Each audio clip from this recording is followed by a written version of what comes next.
देखिए रविंद्र, किसान से जो खेती किसानी से जुड़े हुए लोग हैं, किसानों के बीच में संघर्ष करते हैं। ऐसा तबका फिलहाल मेरे साथ में है। और जब केंद्र का बजट आया है और किसानों को लेकर के बड़ी बड़ी बात की जा रही है, लेकिन जमीनी धरातल पर किस तरह से देखते हैं इस बजट को, किस तरह से देखते हैं आपके लिहाज से, आपकी खेती के लिहाज से, आपकी खेती किसानी के लिहाज से? निश्चित रूप से ये देश कृषि आधारित देश है और पूरी दुनिया में भारत को ही केवल एकमात्र कृषि आधारित देश कहा जाता है, कृषि प्रधान देश कहा जाता है। मैं जिस इलाके से हूँ, हाड़ौती, ये कृषि आधारित कृषि प्रधान इलाका है। 70 से 80% यहाँ का आर्थिक चक्र खेती पर निर्भर है, किसानों पर निर्भर है। हमारी शुरू से मांग रही है कि बजट का 30 से 40% हिस्सा हमेशा गाँवों को मिलना चाहिए, किसान को मिलना चाहिए। लेकिन कई सरकारें आई, अभी तक उस पर पूर्ण रूप से वो खरी नहीं उतरी है। और मैं मानता हूँ कि जब तक गाँवों को उसका पूर्ण अधिकार नहीं मिलेगा, बजट का उनका जो वास्तविक हिस्सा है 30 से 40% वो नहीं मिलेगा, तब तक कोई भी सरकार किसानों की आज जो मिला है किसानों को, उसको किस तरह से देखते हैं? क्योंकि जो किसान क्रेडिट है उससे भी बढ़ाया गया है, कई तरह की जो चीजें हैं वो किसानों के लिए। निश्चित रूप से कुछ चीजें अच्छी हुई है, जैसे कि 3 लाख से बढ़ाकर 5 लाख केसीसी कर दी गई। तो जिन किसानों को खेती के लिए चीजों की आवश्यकता होती थी, उसका और भी उसे साहूकार से पैसा उधार नहीं लेना पड़ेगा। और जिन इलाकों में दमदार जनप्रतिनिधि थे, जैसे कि वहाँ पर बिहार है या उत्तरांचल का इलाका है या असम है, वहाँ पर कई नई चीजें आई है। यूरिया का प्लांट आया है, मछली पालन के लिए आई है। लेकिन हमारे क्षेत्र में जो सबसे प्रमुख मांग थी, ये यहाँ के कृषि आधारित केशवराय पाटन शुगर मिल का पुनर्संचालन होना चाहिए था।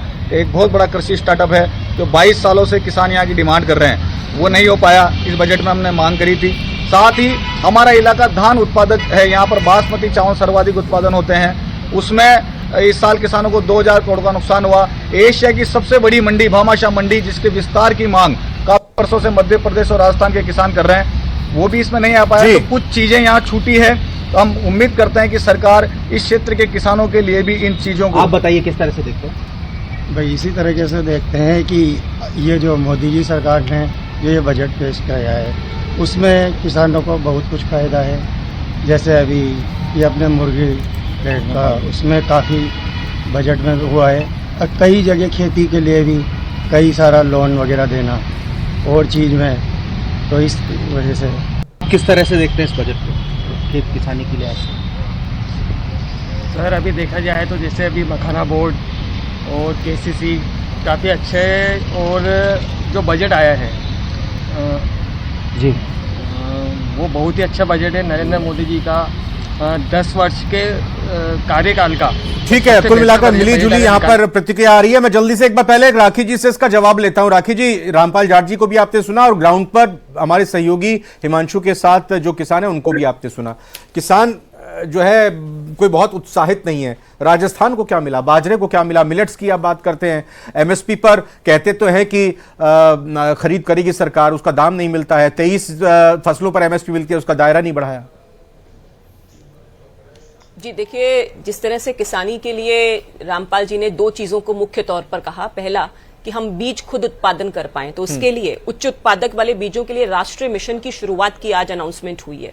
दूसरी बात, यूरिया की किल्लत की बात की, जो आपने पहले भी मेंशन किया कि आसाम के अंदर एक अलग से डेवलपमेंट होएगा जिसमें 12.7 लाख मीट्रिक टन का एक ऐसा संयंत्र स्थापित होगा जहां से यूरिया हम लोग बना पाएंगे। इसके साथ ही कृषि के विकास के लिए, जैसे पलायन की बात हो रही थी, तो 100 जिलों के अंदर प्रधानमंत्री धन्य धान्य कृषि योजना की शुरुआत की जाएगी, जिससे कि पलायन ना हो और वहीं पर रह करके किसानी का काम कर सकें। देखिए, मछुआरों के लिए अलग से पैकेज आया, कपास के क्षेत्र में भी एक अलग से विकास करने के लिए अलग से यूनिट बनाई जाएगी। तो लगातार प्रयास किया जा रहा है जिससे कि किसानों जो है उनको लाभ मिल सके और उनकी जो है उन्नति।